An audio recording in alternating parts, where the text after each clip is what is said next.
Currently, he's working on the level 2 project called Introduction to Toastmasters Mentoring. And mentoring is a key component of Toastmasters. I'm sorry. If you remember the last speech from Jesse, it was to the point, the value of mentoring. So I'm glad Logan is pursuing this path. And his topic is today, or the title of his speech is, Feel Good to be Schooled. And this is a 5 to 7 minute speech. Please join me. Welcome, Murugan Krishna.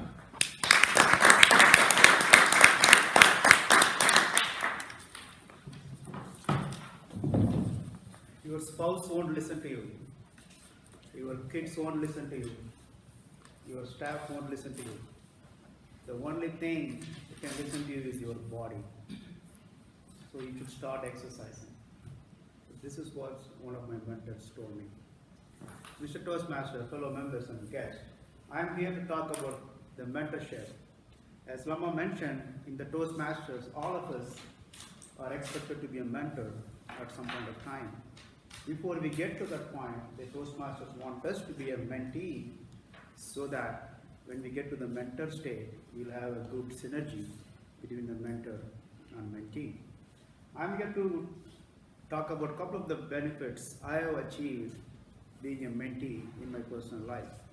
The very story I told you in the beginning, that's the actual thing it was told to me, one of my informal mentors about 15 years ago. That's the dialogue. He is a good exercise person. He exercises very regularly.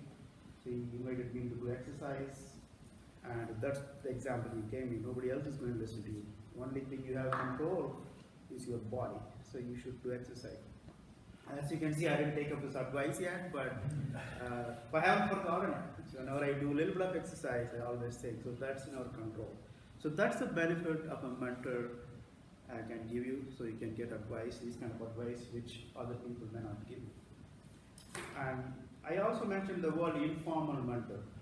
So when you think about a mentor, you don't need to think in a high level. You need to pay somebody, or it needs to be a boss, or it needs to be a higher level, highly achieved. No, you can look sideways. It could be one of your coworkers. It could be one of your friends. They may be a little ahead of you, even a little behind. But you can always learn a few things. Sometimes you don't need to be thinking that a mentor is a bigger thing. It is, but you don't need to look for a higher level mentor. You can find the mentors everywhere. So at this stage of my career, I do have an opportunity to work with a professional mentor. I do meet with the mentor once in a month. We have a lot of discussions, and I am implementing some of the ideas I'm getting from a mentor in my work. I just want to share a couple of those things I'm doing because of my mentor-mentee relationship. So one of the things I did based on those meetings is I set up a one-on-one meeting with my immediate supervisor, so which is not a regular culture in our office. I don't know whether other departments have that, but I voluntarily set that up. I set up a meeting with my immediate supervisor once in a month, just 30 minutes to just get his opinion of what he think of me or what I should be doing. And on top of that, or on the other hand, I did set up one-on-one meetings with my other coworkers who I have a kind of supervision authority. I set up with them, so I meet with them 30 minutes. It is not, so I got you now, I can ask you all kind of questions. It's not like that. I try not to talk about the work, like try to talk about what they want to do, any training they want to go, is there something they want to accomplish. So that's the kind of thing I set up. So that seems to be working. We have been doing that last few months. It's ongoing. So that's one thing I implemented, doing that. So other thing I implemented is proactively, like voluntarily, going and asking your boss, hey, is there one thing I can do that I can take off from your plate, which can give you some time? So I started asking that to my immediate supervisor. So one example is, we have consultants, so they like that I asked that. So they asked me, okay, there's a consultant here, maybe you can approve his timesheet. And it's just a very formality. The consultants come very regularly, but in order for the company to bill us, somebody needs to approve the timesheet. It's not a big thing, but it's just one small thing, so that saves my supervisor a couple of emails. Sometimes he may be busy, as always he's busy. He may forget to approve the timesheet, and just a formality, then that may delay the invoices. So, like it's a petty thing. I went go and ask proactively my supervisor. So those are the couple of things I've implemented so far as the mentor-mentee relationship. So I strongly suggest all of you take a look at this mentorship program. So if you don't have a mentor so far, you can go find one. And this is not something you need to look, I need to be a higher level mentor, I need to pay somebody, you don't need to think like that, you can find them anywhere. And during my formal mentorship, I get a lot of candid feedback, which I don't get, especially in the government setting. I said this in many other times, nobody will give you a formal feedback, they're like candid feedback. So if you give a feedback, next thing you know, they end up at the doors of HR, I was told this, I've been asked, I've been discriminated. So it is very hard to get a formal feedback. So it's very hard to get ourselves improved in the government settings. But if you have opportunity to work with a mentor like that, you'll get good feedback. Some of the other things I learned from my formal mentorship program is, when I talk to my mentor, I just talk openly. I complain about a lot of things. I went out everything. But it just like what happens in Vegas stays in Vegas. It stays in the room. So the mentor has been listening to me. Yesterday he told me, whatever you are saying, whatever you are complaining about others, so it is not them. It is just a reflection of you, whatever you are thinking. That's what it may sound like you are complaining about that, but it's just basically you. Whatever you are thinking, that's what it's reflecting. So that's kind of a good feedback. Nobody would have told me. Otherwise, I would have gone through my entire life thinking, everybody around me is wrong. I'm the perfect one. So that is very good. So those kind of candid feedback. If you don't have the feedback, you have very less opportunity to learn or improve yourself. So I strongly encourage all of you to find a mentor. And the main thing is opening yourself to be the mentee, to be the protege.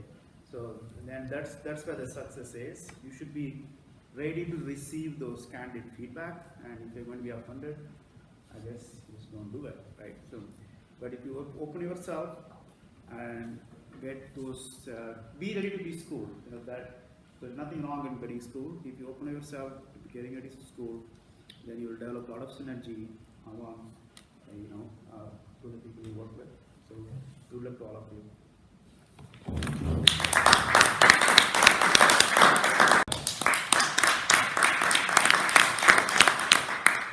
Fellow Toastmasters, yes. I love the opening statement. Your spouse doesn't listen to you, your kid doesn't listen to you, your boss doesn't. That totally caught my attention. I don't know about everyone else, because I know what that feels like. Being schooled, mentoring. I liked how Murugan talked about the importance of a mentor, and I do think when we consider a mentor, it's almost like a hero, this person that's untouchable on a pedestal.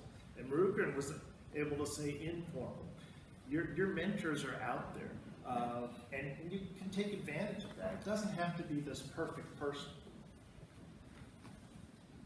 The mentoring process, you also normalized it. It sounds so technical and official and intimidating. You really made it sound like a daily activity, no pressure, easy to do. I really appreciated how you opened yourself not only to get feedback, because if you don't ask for feedback, you're not going to get it. But you also allowed your staff and others that time for them to get feedback. That's really important in this fast-paced world. In our world today, there's no time for others. I mean, I have to fight you over a parking space. I don't have time to give you feedback. So I really appreciate you taking time to do that professionally, and I'm sure you do it personally.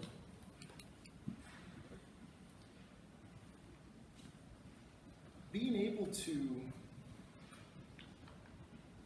open to that. Being open to feedback as a mentor, I think it says a lot about Murugan. He's comfortable in his skin. It's so easy to be afraid of the feedback that you could get that you never asked for. One area that I would work on, and it just may be me because I'm a little bit hard of hearing, is enunciating your words and slowing down. Because as he talked fast, I would lose what was in between, the content, some of the sentences. So just enunciating, maybe taking a step back, slowing down a little bit, that will certainly help me. I think it will help the audience understand you a little bit better. And it should feel good to be schooled, because when I'm thinking of being schooled, that means you were taken to the hoop on the court, and that's not a good feeling.